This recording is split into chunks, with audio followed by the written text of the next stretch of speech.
Rahim. Let's start with the name of Allah Almighty, who is most merciful and most beneficial. Assalamu alaikum warahmatullahi wabarakatuh. How's you all students? कैसे हैं आप लोग? ठीक हैं? उम्मीद करता हूँ आप लोग ठीक हैं।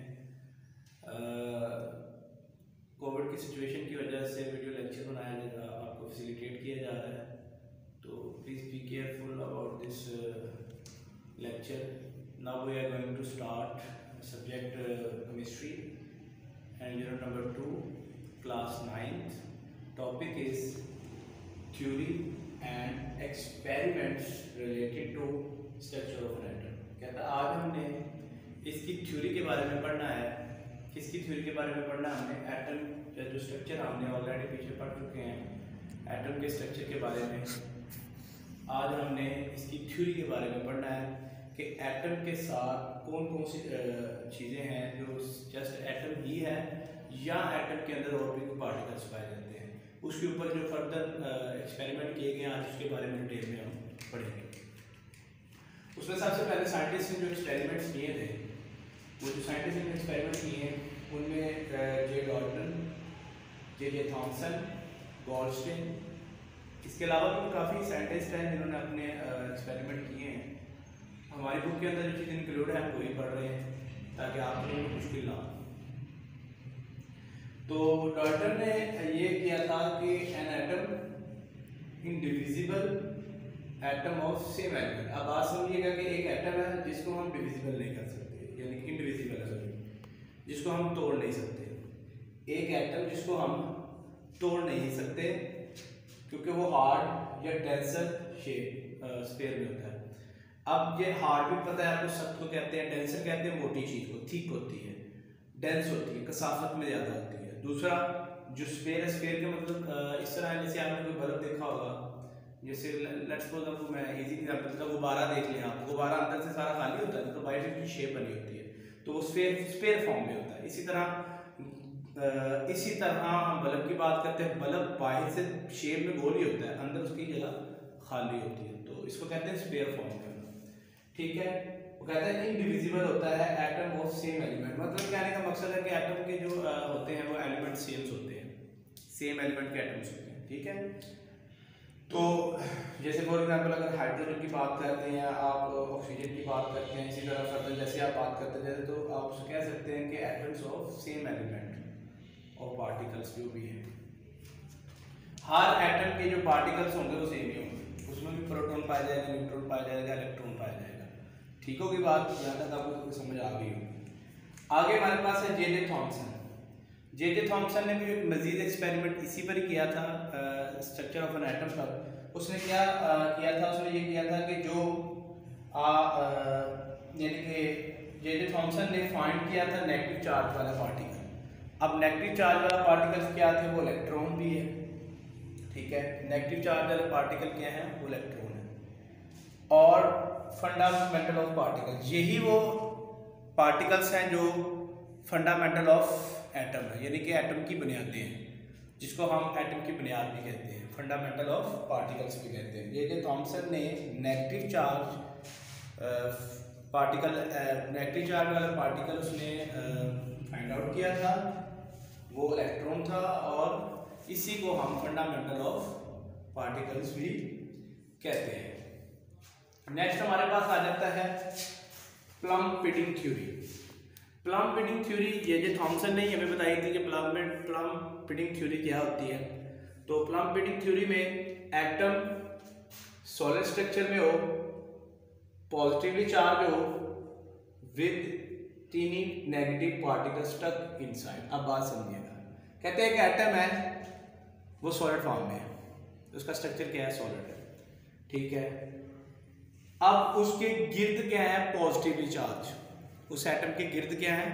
पॉजिटिव चार्ज है, और with tiny negative particle stuck inside. कहता है कि उस एटम के जो वो स्फीयर फॉर्म में मैं बताया था ना आपको, वो नेगेटिव जो चार्ज है ना वो उसके अंदर पाए जाते हैं, और इसके गिर्द पाया जाता है पॉजिटिव चार्ज। मेरी बात को दोबारा मैं रिपीट कर देता हूँ। वो कहता है कि जैसे एक स्फीयर फॉर्म है ना, स्फीयर फॉर्म में भी आपको नीचे स्ट्रक्चर भी बता रहा है, ये देख रहे हैं, स्ट्रक्चर नीचे देख रहे हैं इसको। ये इसने बताया हुआ गोल, एक आपके पास क्या है? स्ट्रक्चर बनाया हुआ है। इसके अंदर इनसाइड नेगेटिव चार्ज है, आउटसाइड उसके क्या है पॉजिटिव चार्ज, ठीक है। और ये स्टक हुए हैं, यानी कि ये नेगेटिव चार्ज स्टक है। इसका मतलब ये है कि जैसे मैं आपको एक वाटरमेलन की एग्जांपल देता हूँ। वाटरमेलन आपने देखा होगा, वाटरमेलन बाइट से सारा गोल होता है, अंदर उसके अंदर बीज होते हैं वाटरमेलन के, वो स्टक हुए होते हैं, जुड़े रहते हैं, हिलते नहीं अपनी जगह पे। इसी तरह आप उसको अज्यूम कर लें कि ये भी वही एक चीज है कि जो नेगेटिव चार्ज है इसके अंदर स्टक है इनसाइड, ठीक है, और इसके गिर्द क्या है पॉजिटिव चार्ज। अच्छा, आगे उसने एक बात बताई कि number of proton equal to the number of neutron. Number of proton equal to the number of electron, number of electron, ठीक है। दोबारा इसको equal to the number of electron. ये इसने बताया कि जितने नंबर ऑफ प्रोटॉन होंगे उतने ही नंबर ऑफ इलेक्ट्रॉन अंदर होंगे, ठीक है ना। उसने कहा इलेक्ट्रॉन के ऊपर नेगेटिव चार्ज है, इसका मतलब इलेक्ट्रॉन के ऊपर नेगेटिव चार्ज है, वो अंदर एक वाटरमेलन के बीज की तरह स्टक है, अपनी जगह से नहीं हिलते, और इनको पॉजिटिव चार्ज ने होल्ड किया हुआ है। ये इसकी थ्योरी थी, प्लम्पेडी थ्योरी, ठीक है। और ही नॉट नाउ अबाउट न्यूट्रॉन, उसको न्यूट्रॉन के बारे में नहीं था पता, क्योंकि न्यूट्रॉन की जो दरियाफ्त थी, या न्यूट्रॉन को जो डिस्कवर किया था वो बड़ा लेट डिस्कवर किया, दरियाफ्त किया था। With the passage of time Chadwick ने इसके बारे में बताया था कि न्यूट्रॉन क्या चीज होती है, क्योंकि वो एक तो वजह ये भी थी कि इस पे चार्ज कोई था, इसलिए ये लेट भी डिस्कवर हुआ। तो इसकी जे थॉमसन को ये नहीं था पता कि ये भी पार्टिकल एटम का एक हिस्सा है, तो ये बाद में डिस्कवर हुआ था न्यूट्रॉन, इसी वजह से इसको ये नहीं था पता, इसलिए इसने कहा ये पॉजिटिव होगा या नेगेटिव होगा। तो जो बाद में डिस्कवर हुआ फिर उसने बताया कि एटम का स्ट्रक्चर कंप्लीट प्रोटॉन, न्यूट्रॉन और इलेक्ट्रॉन के जरिए होता है। क्लियर होगी बात। ये स्टूडेंट नेक्स्ट हमारे पास साइंटिस्ट, जिसका नाम है गॉल्स्टेन। गॉल्स्टेन ने इन 1886 में positive charge, positively charge proton introduce करवाया था, यानी डिस्कवर किया था। तो उसने मतलब 1886 में डिस्कवर किया था पॉजिटिव चार्ज वाला कोई पार्टिकल जिसका नाम प्रोटॉन था। और प्रोटॉन उसने बताया था कि प्रोटॉन के ऊपर पॉजिटिव चार्ज होता है, और ये प्रोटॉन कहाँ पाया जाता है, ये न्यूक्लियस के अंदर पाया जाता है। न्यूक्लियस के अंदर पाया जाता है। अगर किसको एटम के बारे में पता होगा उसको तो पता होगा न्यूक्लियस क्या चीज है, अगर नहीं तो मैंने बनाया हुआ, ये देखिए एटम का स्ट्रक्चर है, इसके दरमियान में क्या है न्यूक्लियस है, मैंने नाम भी लिखा हुआ है, और इसके अंदर प्रोटॉन पाया जाता है। प्रोटॉन के अंदर क्या होता है पॉजिटिव चार्ज होता है। दूसरी बात ये है कि ये प्रोटॉन जो है इसके ऊपर पॉजिटिव चार्ज होता है। ये न्यूक्लियस क्या होता है, न्यूक्लियस जो होता है वो centre part of an atom होता है, एटम का सेंटर पार्ट होता है, यानी इसका दरमियानी यानी मरकज होता है। किसी भी एटम का जो मरकज होता है वो न्यूक्लियस होता है, ठीक है। उसी के अंदर क्या पाए जाते हैं प्रोटॉन, न्यूट्रॉन, वो आगे फर्दर बताएंगे जब न्यूट्रॉन के बारे में बात आएगी। दूसरा cathode ray discover of electron, यानी कि कैथोड रे से हमने इलेक्ट्रॉन को कैसे डिस्कवर किया उसके बारे में किसने बताया, किसने इलेक्ट्रॉन डिस्कवर किए, किसने एक्सपेरिमेंट किया। इन 1879 में विलियम क्लॉक ने इलेक्ट्रॉन की डिस्कवरी की। इलेक्ट्रॉन की डिस्कवरी की किस तरह की, इलेक्ट्रिक करंट से, through gas at very low pressure. उसने इलेक्ट्रिक करंट को गैस के अंदर थ्रो किया, और वो जो गैस थी उसका प्रेशर कितना था, बहुत ही लो था, यानी कि बहुत रेयर था, यानी कि वो कोई 10 की पावर -4 का समथिंग, इतना प्रेशर लो था उसका। उसने इस पे एक्सपेरिमेंट किया। उसने एक्सपेरिमेंट नीचे बताया हुआ, वो कैसे एक्सपेरिमेंट किया। इसने एक ट्यूब ली, उस ट्यूब में 2 इलेक्ट्रोड इस्तेमाल किए। 2 इलेक्ट्रोड, एक इलेक्ट्रोड दूसरे इलेक्ट्रोड का नाम कैथोड रख दिया, ठीक है, और इसको वैक्यूम कर दिया। इससे यानी कि इस ट्यूब के अंदर इस ट्यूब के अंदर जो पहले गैस मौजूद थी, जब पहले जो प्रेशर था उसको उसने क्या किया, रिलीज कर दिया, उस प्रेशर को उसने निकाल दिया बाय वैक्यूम पंप से। वैक्यूम पंप से उसने पहले उसको निकाल दिया जो भी प्रेशर था। एनोड के ऊपर पॉजिटिव चार्ज वाली प्लेट और कैथोड के ऊपर नेगेटिव चार्ज वाली प्लेट जो इसने इस्तेमाल की, और फिर इसने एक बैटरी इस्तेमाल की, यहाँ से वायर इसके साथ अटैच कर दी, यहाँ से वायर इसके साथ अटैच कर दी बैटरी के साथ।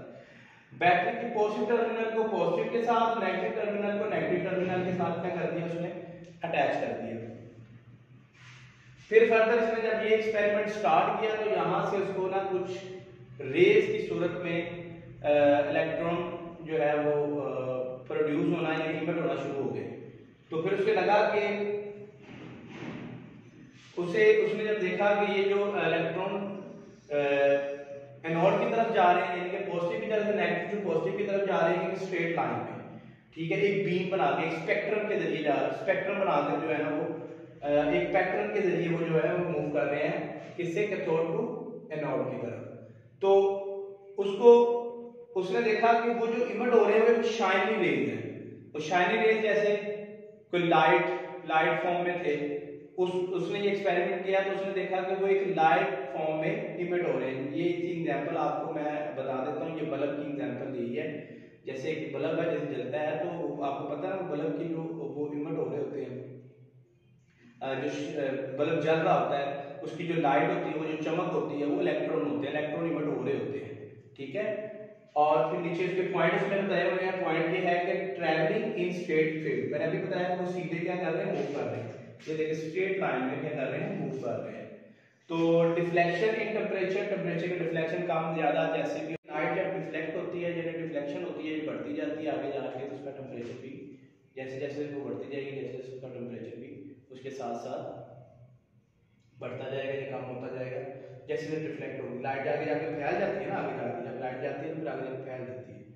इसी तरह casting shadow and opposite object. Opposite से मुराद ये है कि कोई ऐसा ऑब्जेक्ट हमने लिया, ठीक है, ऐसा तो हमने ऑब्जेक्ट लिया जो हमने इन लाइट्स के दरमियान रख दिया, उस लाइट की जो उसके ऊपर पड़ रही थी या जो रेज जा रही थी उसका शैडो बन गया। शैडो मतलब उसका साया बन गया, जिस तरह ये बना इसी का साया नीचे बन गया। तो फिर एक बार यहाँ पर ये समझ आती है कि ये कोई रेज नहीं थी, क्योंकि रेज उसके पास हो जाती या रिफ्लेक्ट होकर वापस चली जाती।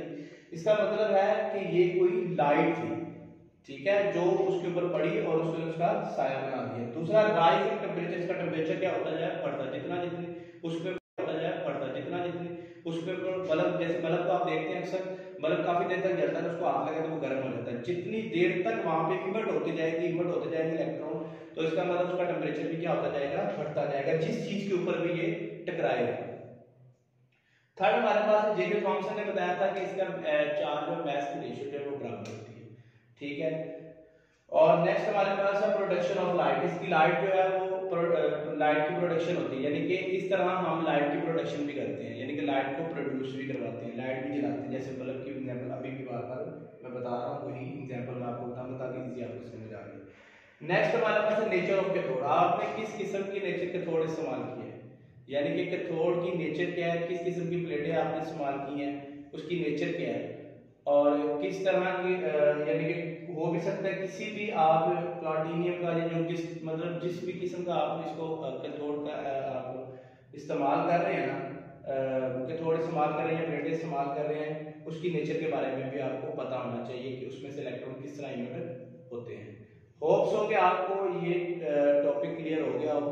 नेक्स्ट हम इसकी कंक्लूजन पढ़ेंगे इंशाल्लाह।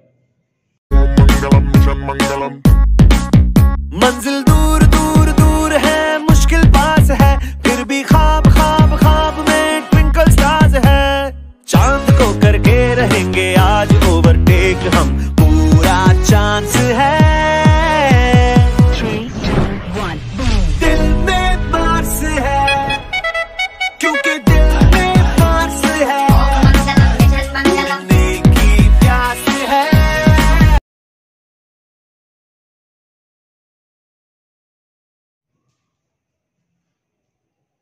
जी, नेक्स्ट उसकी कंक्लूजन है कि हमने इसका क्या नतीजा निकाला, यानी कि इस पूरे एक्सपेरिमेंट से हमने क्या नतीजा निकाला। वो ये नतीजा निकला कि नेचर ऑफ कैथोड, पहले तो हमारे पास है नेचर ऑफ कैथोड क्या है, nature of gas in discharge tube. एक नेचर ऑफ कैथोड जो आप इस्तेमाल कर रहे हैं वो, दूसरा nature of gas in discharge tube, कि किस किस्म की गैस आप इस्तेमाल कर रहे हैं इस ट्यूब के अंदर। यानी कि वो मैंने अभी आपको बताया था कि वेरी लो टेम्परेचर की गैस हमने यूज की थी डिस्चार्ज ट्यूब में। तो वो उसकी नेचर, और दूसरा कैथोड किस नेचर का आप इस्तेमाल कर रहे हैं।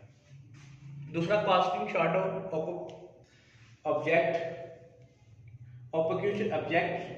These are not ray but particle of an atom. उसने कहा कि ये जो अगर कोई शेडो बन रहा था उसमें कोई चीज़ अगर रखने से उसकी ट्यूब के अंदर यानी उसकी अगली साइड पे शेडो बन रहा था, उसका साया बन रहा था, तो इसका मतलब वो रेल नहीं थी, इसका मतलब वो कोई लाइट थी जो उसके ऊपर पड़ रही थी और पीछे उसका शेडो बन रहा था। ठीक है, रेल होती तो गुजर जाती। तीसरी बात हमारे पास cathode material produce same atom same type of electron.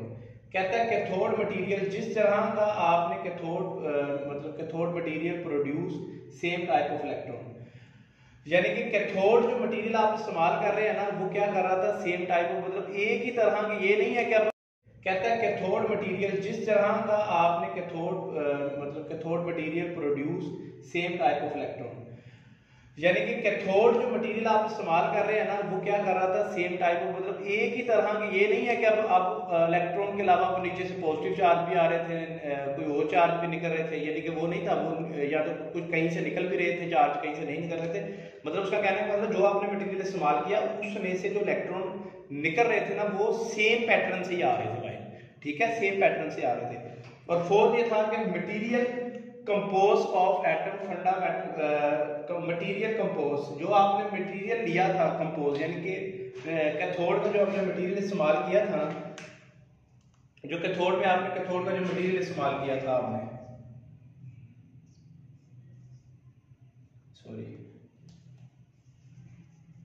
Cathode जो मटेरियल आपने इस्तेमाल किया था ना, वो कंपोज ऑफ एटम, यानी एटम से मिलकर बना हुआ था। तो फिर इसको हम क्या कह देते हैं, फंडामेंटल ऑफ पार्टिकल्स। ये उसका फंडामेंटल ऑफ पार्टिकल्स अगर, तो होप्स हो कि आप लोगों को समझ आ गई होगी। अगर नहीं समझ आएगी आप मुझे कमेंट में पूछ सकते हैं।